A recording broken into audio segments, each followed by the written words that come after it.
है जिसके मुख से ये अमृतवाणी निकल रही है? कौन है जो मेरे आर्यपुत्र का नाम इतने प्रेम से ले रहा है? कौन है? तो मेरे समक्ष क्यों नहीं आता?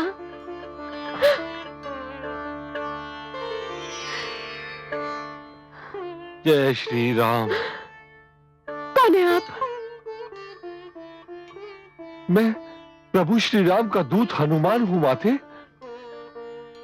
मैं प्रभु श्री राम के चरणों की सौगंध खाकर कहता हूं कि मैं उनका दूत हूं। किंतु ये मुद्रिका आपके पास कैसे आई? मुझे ये मुद्रिका स्वयं श्री राम ने दी है, जिससे आप पहचान लें कि मैं उन्हीं का दूत हूं। नहीं पुत्र, तुम केवल आर्यपुत्र के दूत नहीं, आप तो मुझ अभागन के लिए आशा के संदेशवाहक बनकर आए हो। अच्छा ये तो बताओ कि मेरे आर्यपुत्र का तुम वनवासियों से कैसे मिलन हुआ? माते, मैं किष्किंधा के महाराज सुग्रीव का सेवक हनुमान हूं। उनके बड़े भ्राता भाली ने उन्हें अपने राज्य से निकाल दिया। मैं अपने महाराज के साथ वन में रहने लगा और वहीं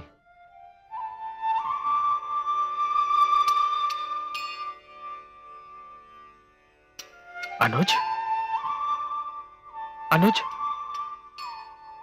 मुझे ऐसा प्रतीत हो रहा है जैसे सीता को अचानक सारे कष्टों से मुक्ति मिल गई हो। अनुज, उसके व्याकुल मन को चैन मिल गया हो।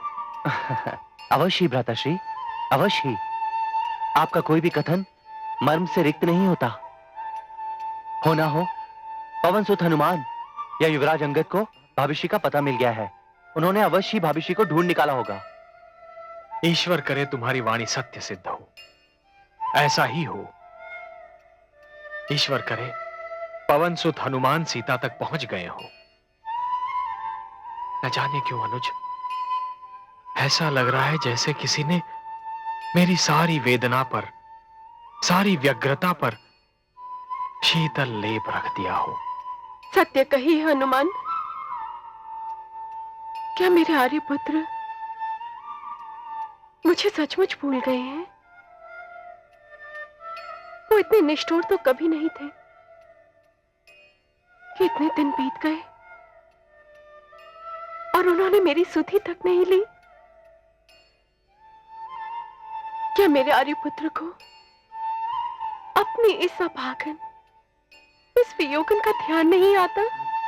नहीं नहीं माते, रात दिन उठते बैठते सोते जागते वे हैं और आपका ध्यान है।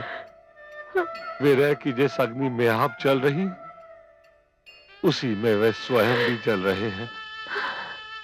उनकी दशा वैसी ही है जैसे जल के बिना धान के पौधे की होती है। क्या कहूं माते, मेरे प्रभु के मन में आपके प्रति कितना प्रेम है। माता, धीरज धर के प्रभु का संदेश सुनिए।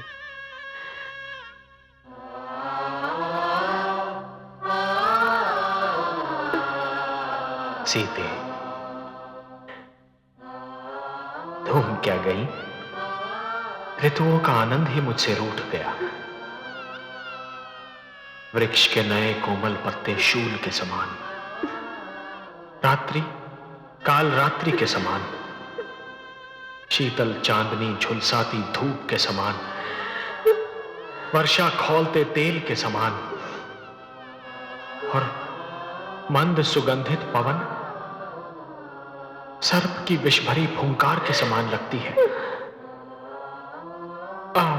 सीता, तुम्हारे प्रेम के रहस्य को मेरा ही मन जानता है। सीता, तुम मुझसे दूर अवश्य हो, किंतु मेरा मन तुम्हारे पास ही है। मेरे प्रभु की आपके वियोग में क्या दशा हो गई है, यदि उन्हें ज्ञात होता कि आप यहाँ अशोक वाटिका में हैं, तो वो यहाँ आने में तनिक विलंब भी नहीं करते।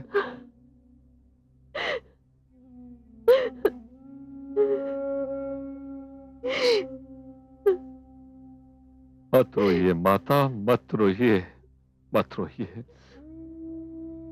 मुझसे सहन नहीं होता। अगर मैं चाहूं तो इसी क्षण आपको यहां से ले चलूं, किंतु मेरे प्रभु ने आपको अपने संग लाने की आज्ञा नहीं दी, क्योंकि ये नीति के विरुद्ध है। परंतु धीरज रखिए, बस कुछ ही दिन में प्रभु श्री राम हमारी वानर सेना के साथ यहां आएंगे और आपको ले जाएंगे। किंतु हनुमान, यहाँ पर एक से बढ़कर एक विशाल और विकराल राक्षस है। तुम और तुम्हारी वानर सेना उनका क्या बिगाड़ लेगी? क्या तुम्हारे बाकी के सैनिक भी तुम जैसे हैं? माता, श्री राम राम, मैं जितना दिखाई देता हूं उतना ही नहीं हूं। राम राम राम, मुझे प्रभु श्री राम का आशीर्वाद है।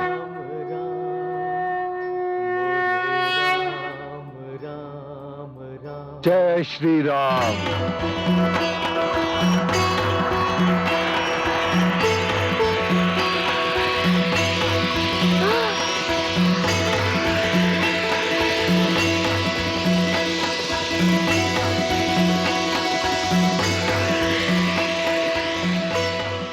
बस हनुमान, बस।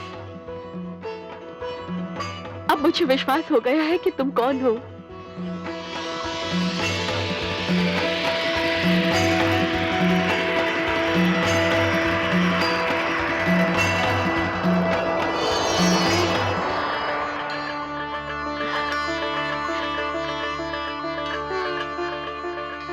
हनुमान, तुम बलशील रूपी निधि के कुबेर हो। मैं तुम्हें आशीष देती हूँ कि तुम सदा अजय, अमर और गुणों की खान रहो।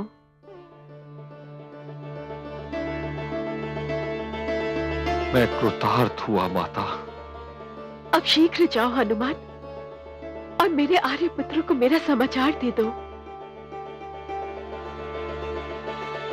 जाता हूं माते, पर हूं तो वानर ही। इतनी लंबी यात्रा करके आया हूं, भूख से प्राण सूखे जा रहे हैं। इस वाटिका के फल बड़े स्वादिष्ट लग रहे। आपकी आज्ञा हो तो कुछ फल तोड़कर पेट पूजा कर लूं। अवश्य हनुमान, अवश्य। किंतु ध्यान रहे, यहाँ बड़े शक्तिशाली राक्षस हैं, उनसे सावधान रहना। आप उसकी चिंता न करें माते, मैं सबसे निपट लूंगा। आपके आशीर्वाद ने मुझे धन्य कर दिया है। अब मुझे किसी का भय नहीं है। जय श्री राम।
होगा समाप्त।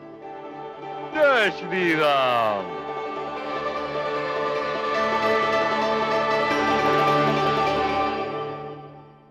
लंकेश की जय हो। पाताल लोक से शिक्षा पूर्ण करके राजकुमार अक्ष लंका लौट आए हैं और यहीं आ रहे हैं।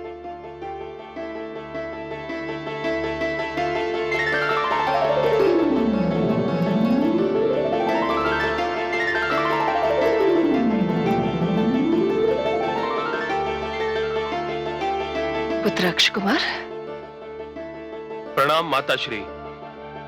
सदा प्रसन्न रहो। पुत्र अक्ष कुमार,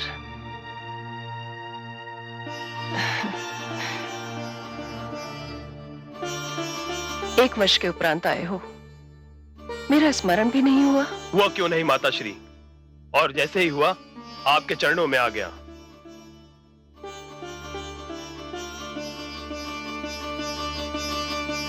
प्रणाम पिताश्री। आज तुम्हारी शिक्षा पूर्ण हुई। मैं आज बहुत प्रसन्न हूं अक्ष। रक्षा कीजिए लंकेश, रक्षा कीजिए, रक्षा कीजिए। क्यों चिल्ला रहा है दुष्ट? एक वानर अशोक वाटिका में घुसा है, उसने सारी वाटिका उजाड़ दी है। तुम्हें लज्जा नहीं आती ऐसा समाचार सुनाते हुए? तुम इतने शक्तिशाली हो और एक तुच्छ वानर द्वारा सर्वनाश की सूचना देने आए हो, वो भी लंकेश को। तुम्हें तो चुल्लू भर पानी में डूब मरना चाहिए। वो कोई तुच्छ वानर नहीं है लंकेश, न जाने उसमें कैसी अद्भुत शक्ति है। उसने कई राक्षस सैनिकों का वध कर दिया है। पिताश्री, मैं देखता हूं ये कैसा वानर है और कितनी शक्ति है इसमें। नहीं पुत्र, तुम अभी मत जाओ, अभी अभी तो तुम आए हो। मत रोकिए इसे महारानी, मत रोकिए। मेरा पुत्र शस्त्र शिक्षा पूर्ण करके लौटा है और उसके लौटने पर मैं तो स्वयं उत्सव मनाना चाहता हूं। और यदि इसका प्रारंभ पुत्र अक्ष द्वारा एक दुष्ट वानर के वध से ही हो तो उससे उचित और क्या हो सकता है। जाओ पुत्र, और जाकर उस वानर का वध कर दो। प्रणाम पिताश्री।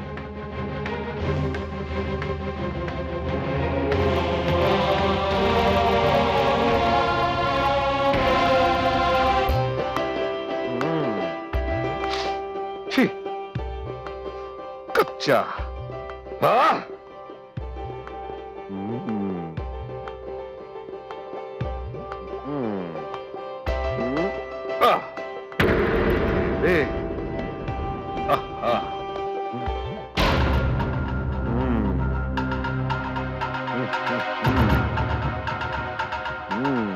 स्वादिष्ट। रुक जा दोस्त, मैं आ गया हूं तुझे दंडित करने।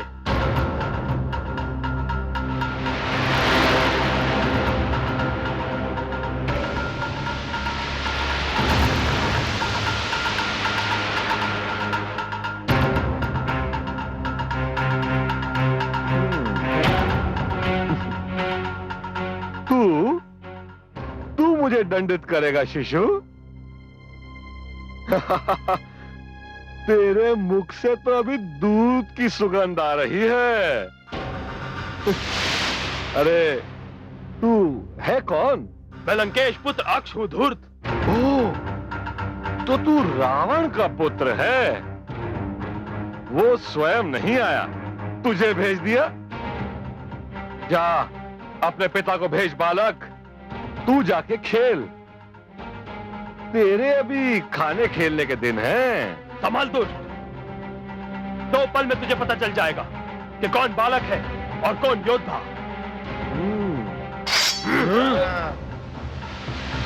तुम लोग यहीं रुको।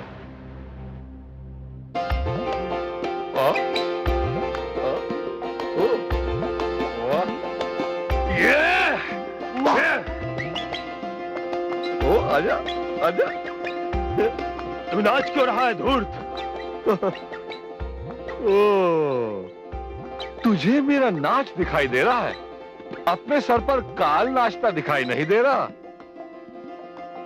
यदि तुझे मेरे हाथों ही परलोक जाना है तो यही सही। आ आ आ आ आ, आ।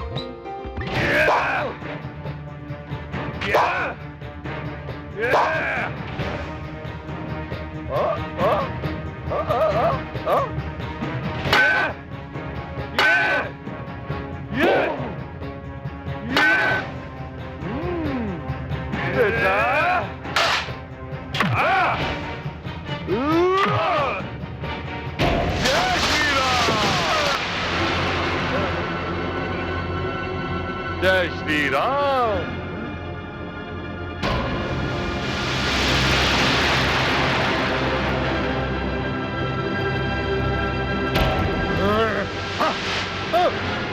जाओ कायरो, जाकर रावण से कहो कि मैं उसकी प्रतीक्षा कर रहा हूं।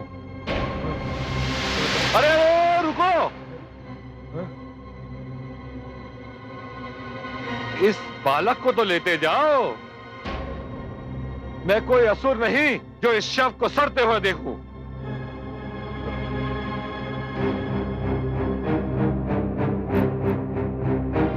ले जाओ।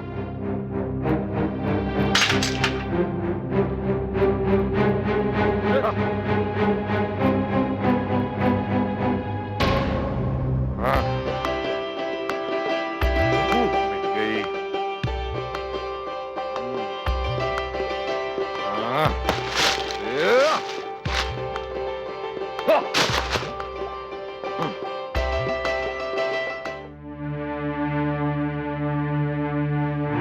स्वामी, आपने पुत्र अक्ष कुमार को भेजकर भूल तो नहीं की? क्यों? बहुत समय व्यतीत हो गया, मुझे बहुत चिंता हो रही है। अक्ष कुमार अभी तक नहीं लौटा। महारानी, वो मेरा पुत्र है, लंकेश का पुत्र। कार्य पूर्ण किए बिना वो कदापि नहीं लौटेगा। पिताश्री, कहाँ है मेरा अनुज अक्ष? मैंने सुना है कि वो शिक्षा ग्रहण करके लौट आया है। फिर कहाँ है वो? पुत्र मेघनाथ, एक दुष्ट वानर ने अशोक वाटिका उजाड़ दी। वो उसी को दंडित करने गया है। बस आता ही होगा।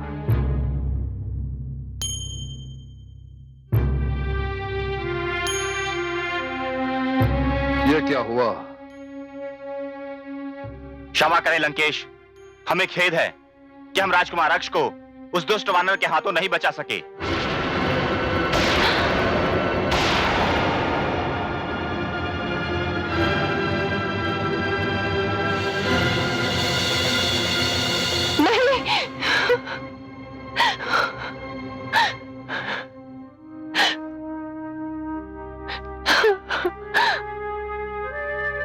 नहीं पुत्री, क्या हो गया तुझे?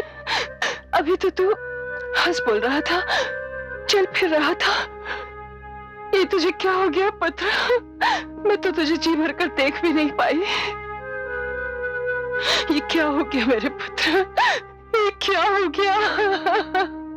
ये क्या हो गया मेरे पुत्र? ये क्या हो गया? मेरे अनुज का वध कर पाने वाला वानर कोई साधारण वानर नहीं हो सकता। यह अवश्य ही कोई देवता है जो वानर के भेष में लंका में अशांति फैलाने के लिए आया है। मैं स्वयं जाकर देखता हूं। नहीं पुत्र, मैं तुम्हें वहां नहीं जाने दूंगी। क्यों? क्यों? क्यों नहीं जाने देंगी आप? किसी के मृत्यु पर अश्रु बहाना असुर संस्कृति के विपरीत है, युद्ध है। हम असुर किसी के मृत्यु पर अश्रु नहीं बहाते महारानी। ये व्यर्थ का कार्य हमने केवल मानवों के लिए छोड़ा हुआ है। इसी कारण अश्रु मत बहाइए, रोइए मत। मानव हो या दानव, सुर हो या असुर, देवता हो या राक्षस, माँ तो केवल माँ होती है। असुर माँ को भी अपने पुत्र के मरने पर अश्रु बहाने का कोई अधिकार नहीं है महारानी। उसे तो केवल प्रतिशोध की चिंता करनी चाहिए। प्रतिशोध महारानी। और मैं प्रण करता हूं कि उस धूर्त और हत्यारे वानर के तन के टुकड़े टुकड़े करके अपने अनुज के वध का प्रतिशोध लूंगा। मुझे आशीर्वाद दीजिए पिताश्री। जाओ पुत्र, विजय भव। परंतु उस पर विजय अवश्य पा लेना पुत्र। उसे यूं ही न मार देना, उसे बांध कर घसीटते हुए हमारे राज सभागार में लाना। हम उसे ऐसा दंड देंगे जो मृत्यु से भी कहीं अधिक भयानक होगा। जो आज्ञा पिताश्री।